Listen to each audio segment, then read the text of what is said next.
This is a question from Oliver, but this is the most common question of all. It's why isn't Korolev on the record, and which track would you replace it with if it was on the record? This is a bit of a misunderstanding, I think, misframing, because the reason Korolev isn't on the record because it wasn't written until summer 2015. Without the benefit of a flux capacitor, there's no way that could have made it onto the album. And yeah, for me, it's an interesting kind of extra. You know, it's probably the only proper sort of B-side that we've got. I like the fact it's not on the record, and I wouldn't change anything about this album in terms of the structure or the flow of it. I think Korolev does change that. When we did the Proms, we put it in between Go and Tomorrow, but I don't know, it doesn't really work for me on the album. Yeah, the reason it's not on there is because it didn't exist. Well, yes, we had me and Wrigglesworth in the spacesuits for the entirety of the video, because it's obviously us dancing, so...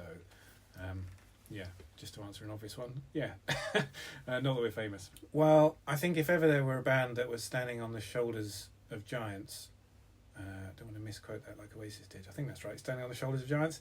It's us. So, you know, we owe a huge debt to the people who made the space race happen, and to the people who helped us make the record, and to the huge public interest in this subject. You know, I think it helps when you write music about stuff that people have a passion and an interest for. And spaceflight, especially from this period, is never going to be boring. That's the main reason, probably, is the subject matter. Maybe we managed to capture something in an imaginative way that kind of got something new or a different angle on some of the aspects of it. I think we really we need to kind of step back and give credit to the people who made it all happen.